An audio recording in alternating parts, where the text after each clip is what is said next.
Assalamualaikum warahmatullahi wabarakatuh. Selamat pagi, salam sejahtera. So hari ini saya akan berkongsi sedikit penerangan mengenai Flip Classroom dan bagaimana strategi Flip Classroom ini kita boleh laksanakan semasa PDPR yang 50% nanti. Okey, 50% yang berada di rumah dan 50% yang berada di sekolah. Okay.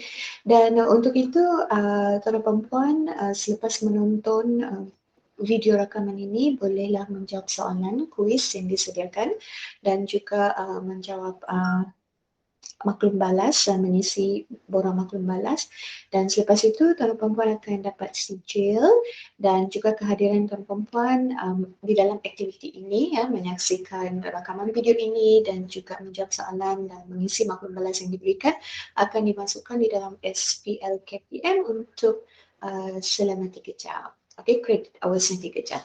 Okey, jadi saya akan teruskan kepada perkongsiannya.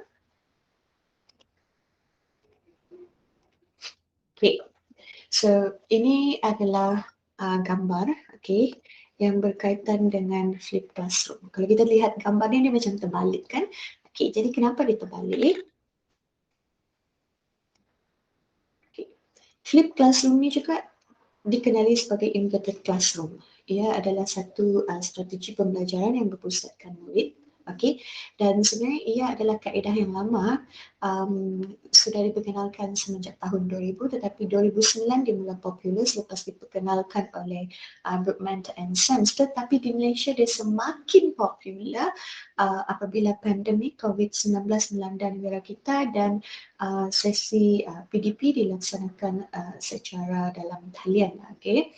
Online dan offline PDPR. So start dari sana kita sudah mula aplikasikan Flip Classroom ni, tetapi mungkin ada juga rakan-rakan guru yang apply kaedah ini tapi tidak sedar bahawa itu adalah Flip Classroom.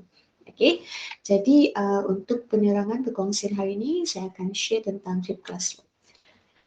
Jadi kalau kita tengok gambar yang awal-awal tadi, dia macam terbalik kan. Jadi apa strategi Flip Classroom ni kan, apa yang terbalik? Okey, sebenarnya keterbalikan itu, flip terbalik itu adalah berkaitan dengan kaedah konvensional, kaedah dulu, okey, diterbalik, terbalik menjadi kaedah yang lebih terkini, okey, di mana pada semasa kaedah konvensional, kalau dulu-dulu, kalau kita ingat masa kita sekolah dulu, masa zaman saya belajar, saya tidak tahu pun apa yang cikgu akan ajar pada hari itu. Okey, sehinggalah pada hari yang berkenaan, saya duduk di bilik darjah, guru akan cakap, okey, hari ini kita akan belajar cara tiup recorder. Okey, recorder. Jadi saya pun, okey, jadi kita pun dengar, sebagai murid kita dengar, dan guru akan terangkanlah, okey, tunjukkan, gini cara tiup recorder, ini, gini. Okey, di situlah sebagai murid saya mula belajarlah ikut contoh yang cikgu berikan. Okay. Tetapi di dalam Flip Classroom ni dia berbeza sedikit kerana murid akan mempunyai pengetahuan asas yang lebih awal sebelum sesi pembelajaran itu dilaksanakan. Okay. Dan untuk itu, okay, guru akan beri bahan pembelajaran di mana murid perlu mengaksesnya secara kendiri. Okay, jadi kalau bila diorang masuk ke kelas, okay, masa PDP yang sebenar tu, mereka sudah ada basic knowledge tentang apa yang cikgu mau ajar pada hari itu. Jadi cikgu boleh terus pergi kepada aktiviti, tidak perlu lagi menerangkan satu persatu. Okay, sebab student sudah ada, diorang sudah ada knowledge tu awal-awal. Okay, tapi bagaimana hendak melaksanakan Flip Classroom ini? Bagaimana prosesnya? Okay, dia bukan macam itu saja tau. Okay, dia ada prosesnya yang tersendiri. Okay. Di dalam Flip Classroom ini dia ada 3 fasa. Okay, 3 fasa, iaitu yang pertama ialah concept explorations, yang kedua ialah fasa making, dan yang ketiga ialah concept applications and demonstrations. Okay. Jadi untuk sesi kita pada hari ini, saya akan ambil satu contoh, okay. Satu contoh PDP, pendidikan muzik, okay. Dan saya pilih sekolah rendah, okay. Dan tajuk di sini standard kandungannya ialah 2.4 recorder, Okey, standard pembelajarannya macam inilah untuk contoh pada hari ini saya memilih untuk melaksanakan standard pembelajaran 2.4.1. Okey, memainkan recorder mengikut tempo dengan ton yang baik dengan penjarian not G, A, B, C dan D yang betul. Kemudian membaca dan memainkan not, okey, membaca dan mengaplikasikan tanda rehat, pernafasan yang betul, perlidahan yang betul, embouchure yang betul dan posture yang betul. Dan di sebelahnya ada cadangan aktiviti lah. Okey. Okay. Jadi berdasarkan pada lesson ini, saya pun melaksanakanlah kaedah PDP dengan mengaplikasikan strategi flip classroom. Jadi seperti yang saya terangkan tadi, dalam flip classroom ni ada 3 fasa. Jadi untuk yang peringkat pertama, fasa pertama ni adalah konsep explorations. Jadi dalam konsep explorations ini, saya perlu menyediakan sumber bahan pembelajaran untuk murid saya. Okey, supaya diorang boleh akses maklumat yang berkaitan dengan tajuk atau isi kandungan pembelajaran yang akan saya ajar nanti. Jadi saya akan bagi link ni lebih awal, sumber pembelajaran ni lebih awal, tapi bergantunglah. Mungkin saya akan bagi awal sehari, awal 2 hari, awal 3 hari, awal seminggu. It depends kepada latar belakang murid saya. Sebab kalau misalnya murid saya tu kan diorang tiada handphone sendiri kan, diorang perlu tunggu parents balik rumah dari kerja baru boleh pinjam handphone semua kan. Jadi kalau kes begitu mungkin saya akan bagi seminggu lebih awal lah supaya diorang ada masa untuk bila mau tonton video ataupun apa-apa saja link semua pembelajaran yang saya bagi. Jadi ini contohnya, bila kita hendak memilih sumber pembelajaran yang kita membagi pada murid kita ni, sebaiknya kita mesti cari sumber-sumber pembelajaran yang ada kaitan dengan standard kandungan dan standard pembelajaran untuk kemahiran atau tajuk yang kita akan ajar pada murid kita. Jadi macam contoh ni saya kata tadi saya mau ajar 2.4 recorder kan, dan standard pembelajarannya ialah 2.41. Jadi bila saya pilih video atau saya pilih gambar, artikel ataupun sebagainya sebagai sumber pembelajaran untuk murid-murid saya akses secara kendiri, saya mesti cari video yang berkaitan dengan recorder. Saya mesti cari video yang ada kaitan dengan orang yang main recorder ikut tempo dengan tone yang baik. Saya mesti cari video yang ada kaitan dengan pencarian G, A, B, C dan D. Saya mesti cari sumber bahan yang berkaitan. Bukan yang tiada kaitan. Jadi bila saya sudah kenal pasti apa yang saya mau cari, apa yang perlu ada dalam sumber pembelajaran yang saya akan beri pada murid, maka saya pun akan mengaksesnya di internet. So saya akan Google lah, tajuk itu. Macam ni contohnya saya type terus. Memainkan recorder mengikut tempo dengan tone yang baik, dengan pencarian not G, A, B semua tu kan. Jadi bila saya type tu saja banyak keluar bahan. Dan saya boleh pilih saya mau bahan tu, sumber pembelajaran tu dalam bentuk artikel. Pembacaan mana saya murid-murid tu akan baca, ataupun mungkin saya rasa tak maulah murid saya bukan jenis yang suka membaca, saya akan bagi dalam bentuk video. Mungkin lebih senang. Jadi saya pun carilah, saya klik sana video. Saya akan keluar banyak video-video yang berkaitan. Kalau saya tak mau bacaan, saya tak mau video, saya mau dalam bentuk gambar. Boleh saja saya klik image dan akan keluarlah gambar-gambar yang berkaitan dengan bagaimana memainkan recorder mengikut tempo dengan tone yang baik dengan pencarian G, A, B, C. Dan selain daripada itu, sekiranya lah, macam murid-murid saya ni, saya sudah bagi sumber-sumber pembelajaran ni, tapi diorang macam tidak cukup. Diorang rasa diorang boleh cari sendiri lagi. Diorang boleh explore lagi sebab advance kan. Dan kebetulan mungkin ada ahli keluarga mereka tu, di kalangan ahli keluarga mereka adalah pemuzik. So, tiada masalah, boleh saja sebab dalam peringkat satu ni dia hanyalah konsep explorations. Mereka boleh cari pelbagai sumber pembelajaran. Walau bagaimanapun sebagai guru kita memang telah menyediakan link-link sumber pembelajaran yang berkaitan dengan isi pelajaran yang mereka akan pelajari apabila bersemuka ataupun apabila PDP itu dilaksanakan. Okay. Jadi salah satu kebaikan Flip Classroom ini juga ialah dia membantu murid untuk mencapai aras kemahiran yang tinggi.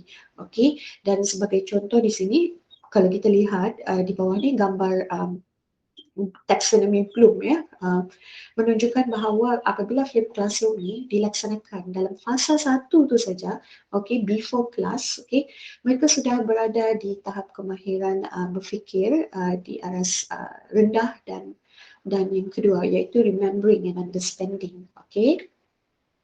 Kemudian selepas selesai kita bagi bahan link-link ni, dorang ambil masa jugalah kan untuk explore semua tu. So dorang sudah belajar sikit-sikit macam mana main recorder, penjarian tu semua.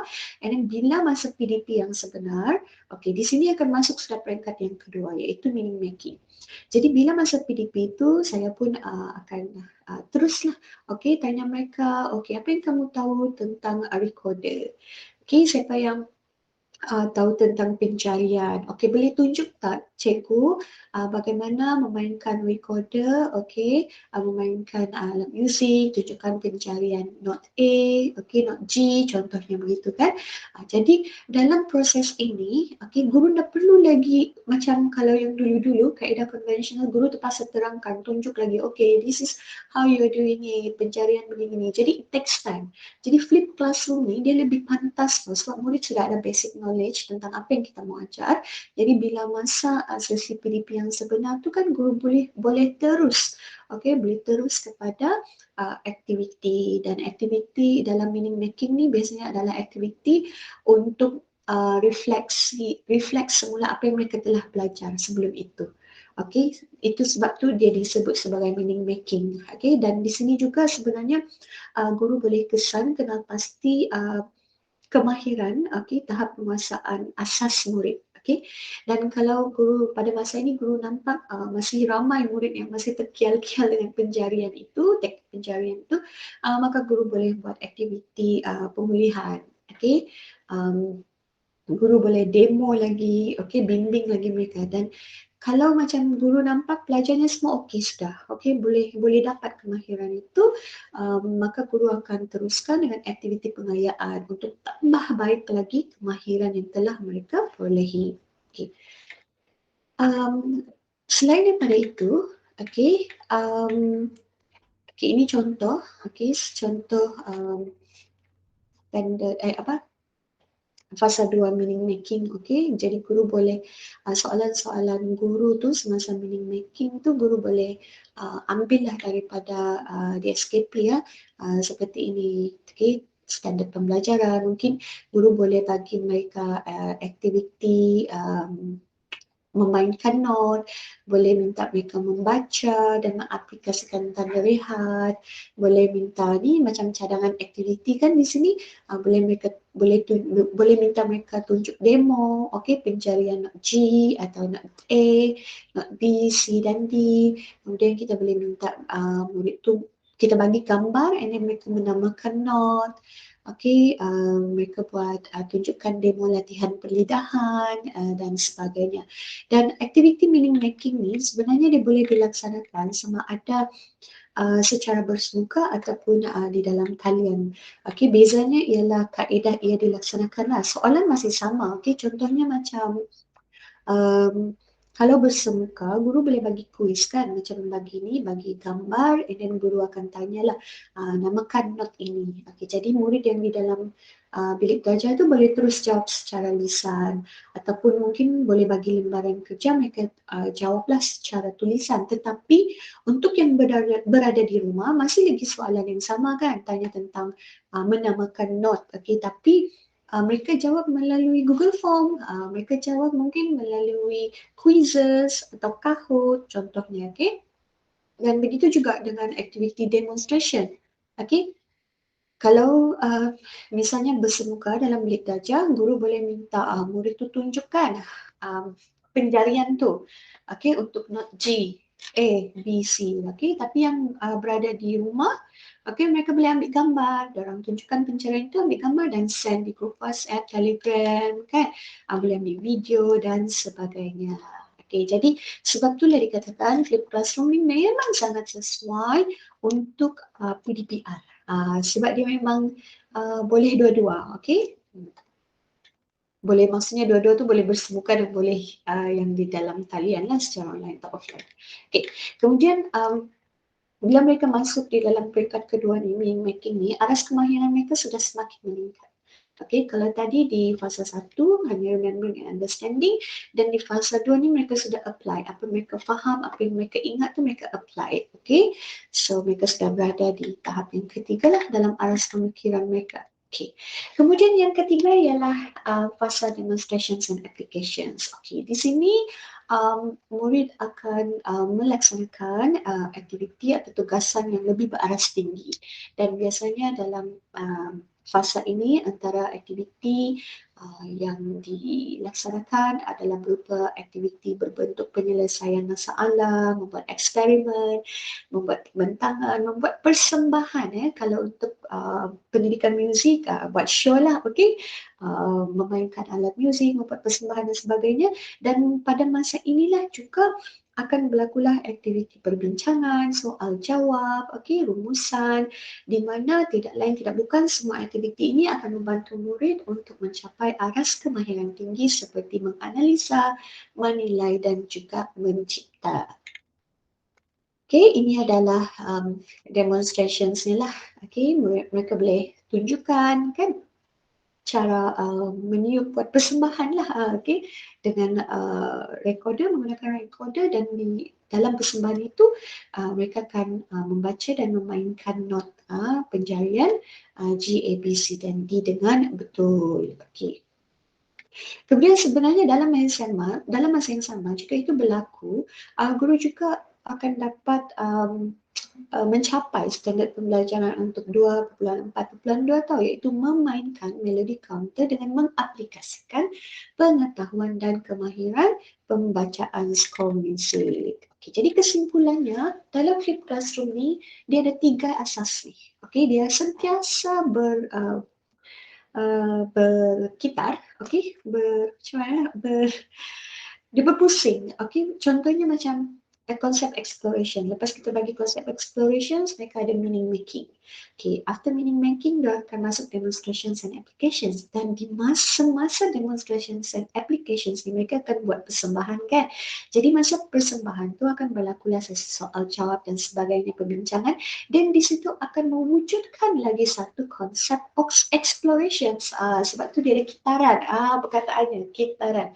Okay, dia sentiasa saling berkait. Okay, dia tidak putus kerana ia adalah proses pembelajaran yang sentiasa berterusan. Okay.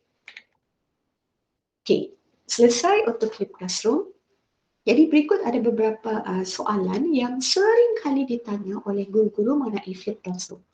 Okay, adakah Flip Classroom ni hanya boleh dipraktikkan menggunakan teknologi? Jawapannya ialah ya.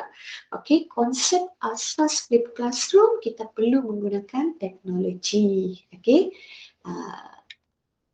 Jadi macam mana kita nak apply Flip Classroom sekiranya pelajar tu dia tidak ada akses kepada penggunaan teknologi, dia tidak ada internet, dia tidak ada peranti. Okey, jadi jawapannya ialah boleh.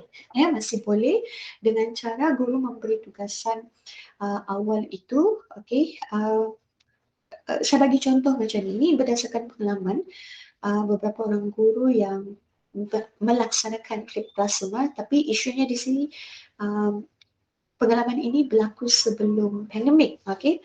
Jadi ada murid yang memang tidak peranti, tidak akses internet. Jadi apa yang guru buat ialah guru akan bagi video, okay? Dan guru akan panggil mereka secara bersemuka, dan guru akan pinjamkan iPad atau handphone mereka untuk murid itu tonton video itu pada waktu rehat. Okay?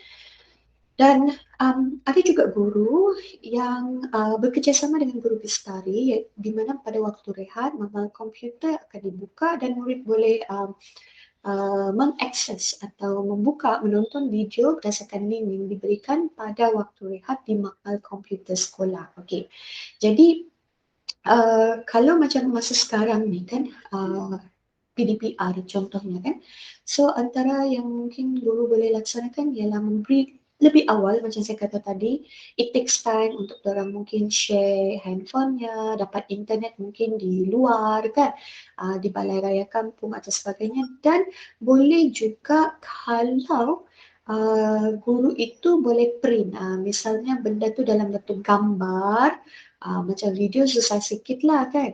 Tapi kalau dari segi artikel yang ada di blog website yang guru mau muridnya baca atau lihat, maka guru boleh print.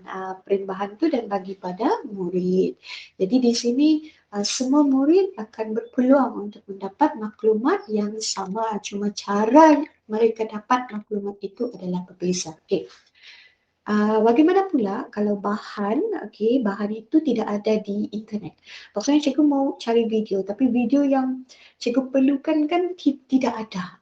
Jadi plan B-nya ialah cikgu sendiri yang akan membuat video itu, menghasilkan video itu. Sama juga lah kalau cikgu cari slide di mana-mana tiada kan benda yang cikgu mau bagi dengan murid itu, so cikgu akan buat sendiri. So ada format dia tidak ada, dalam flip classroom ni dia tidak ada format tertentu yang kata cikgu mesti buat gini, mesti buat gini, mesti buat gini. Tidak ya. Dia basicnya yang 3 fasa tadi itulah. Dia ada concept explorations, dia ada meaning making dan ada applications and demonstrations activity, dan dia menggunakan internet, ICT teknologi, maka itu pun kita sudah kira, kita anggap itu sebagai flip classroom. Jadi bila pengumuman di sekolah ni semua pun sudah maklum akan ada 2 kumpulan pelajar kan, yang separuh akan berada di rumah, separuh akan berada di sekolah, and then minggu seterusnya mereka akan bertukar, yang di rumah tadi akan balik ke sekolah, yang di sekolah tadi akan berada di rumah. Jadi bagaimana kita hendak melaksanakan flip classroom dalam 2 situasi ini? Jadi ini ada contoh, 2 kaedah. Satu kaedah tu kita namakan sebagai kaedah dia sama tapi tak serupa. Kita mulakan dengan kumpulan A. Dalam kaedah ni, kumpulan A ni akan mula bersekolah. Diorang akan mula dulu datang ke sekolah. Jadi dalam kita perlu ingat, bila sekolah buka nanti, sebaiknya kita jangan terus bagi ujian ke, aktiviti ke, atau terus mula tajuk baru. Sebab hari pertama mereka ke sekolah ini dicadangkan agar tuan perempuan buatlah aktiviti yang menarik, yang fun, di mana tujuannya adalah untuk guru kenal pasti di manakah tahap kemahiran penguasaan pembelajaran kandungan pengetahuan murid-muridnya. Jadi sepanjang PDPR yang lepas-lepas tu, guru boleh tanya mana tugasan yang mereka belum siap. Kenapa tidak siap? Adakah kerana mereka tidak faham? Adakah kerana susah? Jadi lepas guru dapat maklumat tu, maka guru boleh plan aktivitinya, membuat aktiviti ulang kaji, membuat aktiviti pengayaan, membuat aktiviti pemulihan, atau ulang semula mana-mana topik yang susah yang murid belum kuasai itu kan. Jadi di sinilah guru akan dapat kenal pasti murid-muridnya, tahap penguasaan murid-muridnya dan sebagainya lah. Kemudian di hari yang terakhir, sebelum murid kumpulan A ni balik ke rumah, belajar di rumah pada minggu yang seterusnya, dan guru akan bagi sudah bahan pembelajaran untuk mereka buat, mereka laksanakan apabila mereka berada di rumah pada minggu yang seterusnya. Jadi bahan-bahan itu adalah bahan-bahan konsep exploration, link-link yang mereka perlu buka, apa yang mereka perlu buat. Sebab dalam konsep exploration ni, ada beberapa kemahiran atau pengetahuan yang kita tidak boleh lepaskan murid hanya menonton video and then sudah habis, siap mereka ada basic knowledge. Kita suruh mereka baca bahan ini, mereka sudah faham. No. Biasanya akan ada lagi aktiviti susulan lah, itu yang sebaiknya. Maksudnya selepas mereka menonton video tu, mereka ada aktiviti, mereka ada latihan yang mereka perlu buat. Jadi di sini akan bantu guru lah untuk kenal pasti adakah mereka sudah memahami, dan dalam masa yang sama guru juga boleh cek lah diorang ada tengok ke tidak video yang telah diberikan itu, contoh. Jadi bila masuk minggu kedua, kumpulan yang tadi belajar di sekolah ni, diorang akan berada di rumah. Okay, dan bila mereka berada di rumah, mereka boleh buat pembelajaran sendiri, mereka boleh melaksanakan pembelajaran sendiri. Okay, sebab cikgu sudah awal-awal bagi mereka tugasan, cikgu sudah awal-awal bagi mereka link apa yang perlu mereka tonton, apa yang mereka perlu baca, apa yang selepas baca, apa yang mereka kena buat. Okay, dan di sini juga mereka akan berlaku macam saya kata tadi ni lah, meaning making kan. Jadi meaning making ni guru akan kesan, okay, dapat feedback, jawapan daripada murid melalui aplikasi-aplikasi yang guru selesa laksanakan lah, seperti reflective podcast, quizzes, blogging, mungkin ada yang guna Menti, kan, ada yang guna Kahoot, okay, dan sebagainya. Okay, selepas itu dan guru akan bagi mereka tugasan lah untuk fasa 3, demonstrations and applications. Biasanya untuk apa ni, untuk music ni diorang akan persembahan lah kan. Mungkin tugasan mereka diorang kena tunjuk show mereka main recorder kan, ataupun mungkin video tentang pencarian mereka dan sebagainya. Okay. Dan begitulah, okay, berlangsungnya bila mereka balik semula ke sekolah pada minggu yang ketiga tu, mereka kena display balik projek mereka tu, okay. So di situ akan berlakulah perbincangan, dan di sini juga cikgu boleh kenal pasti. Kalau mereka belum kuasai, guru akan buat aktiviti pemulihan. Kalau sudah kuasai, guru akan buat aktiviti pengayaan. Kemudian akan berlakulah proses yang sama, meaning making, dan sebelum habis minggu tersebut, hari yang terakhir tu, guru akan bagi lagi tugasan yang lain, bagi lagi sumber pembelajaran lain untuk konsep exploration, bagi topik yang lain pula supaya mereka boleh buat aktiviti yang sama, okay, proses yang sama apabila mereka berada di rumah pada minggu yang keempat. Okay, dan proses itu berulang, okay, sampailah cuti sekolah. Okay. Kemudian bagaimana pula dengan kumpulan B kan? Tadi kita cerita pasal kumpulan A. Okay. Kumpulan B ni dia sama juga macam tadi, cuma kalau hari yang pertama tu kumpulan A ni diorang buat macam guru buat hikmat bantu kan, kenal pasti mana soalan yang mereka belum mana latihan yang mereka belum siap, mana soalan yang mereka tidak faham kan. Jadi kumpulan B ni dia terbalik. Okay, mereka akan mula dulu yang flip classroom tu. Okay, jadi cikgu akan awal-awal lah sebelum hari Isnin tu, mungkin Saturday, Sunday tu cikgu sudah send bahan. Okay, bahan pembelajaran untuk murid access lah, konsep exploration lah, ada link-link-link ya, mereka akan kena buat, apa yang mereka mesti jawab, okay, dalam pada minggu itu. Okay. Jadi selepas itu, bila mereka balik ke sekolah, ini minggu kedua mereka first time ni, baru mereka bersemuka dengan guru. Jadi guru akan buat benda yang sama juga macam kumpulan A tadi. Guru akan tanya, okay, latihan atau aktiviti PDPR yang sebelum-sebelum itu tu ada tak yang belum siap, ada tak yang susah, ada yang perlu diulang semula dan sebagainya. Okay, dan dalam masa yang sama, oleh sebab minggu pertama mereka sudah ada tugasan kan, jadi boleh juga minta mereka display bentang tugasan itu pada minggu yang kedua ini. Okay, jadi cara yang sama.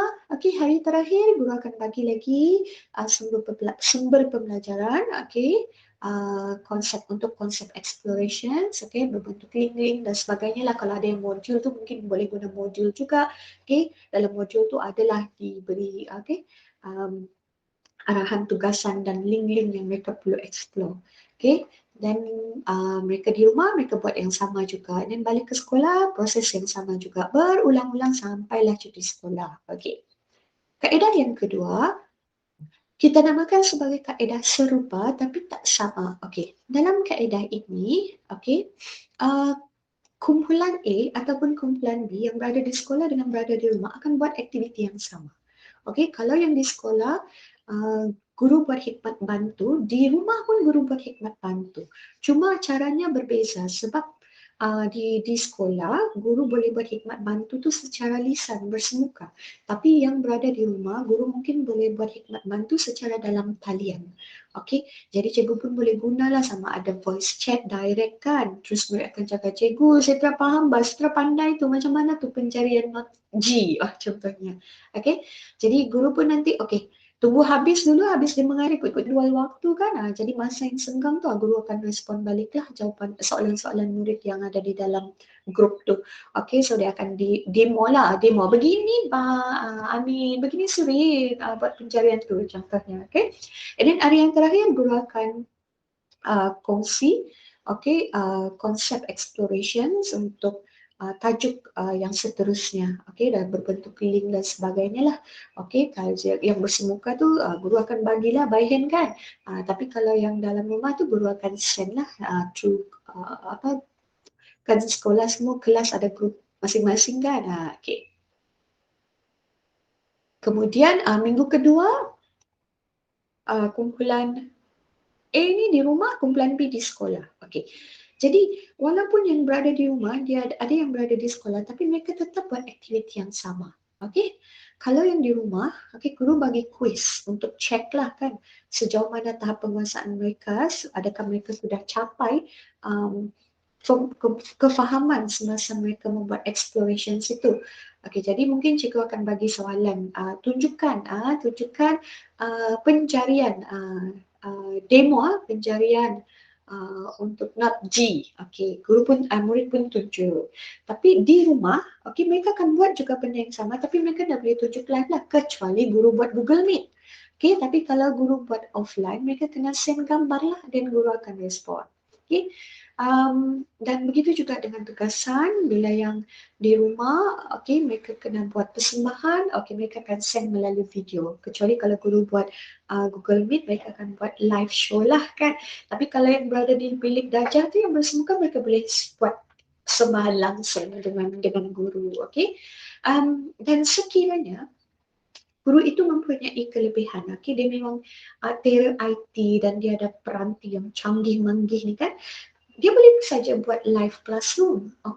Maksudnya apa yang dia ajar di bilik darjah pada murid yang berada di sekolah, murid yang di rumah juga akan nampak apa yang dia buat.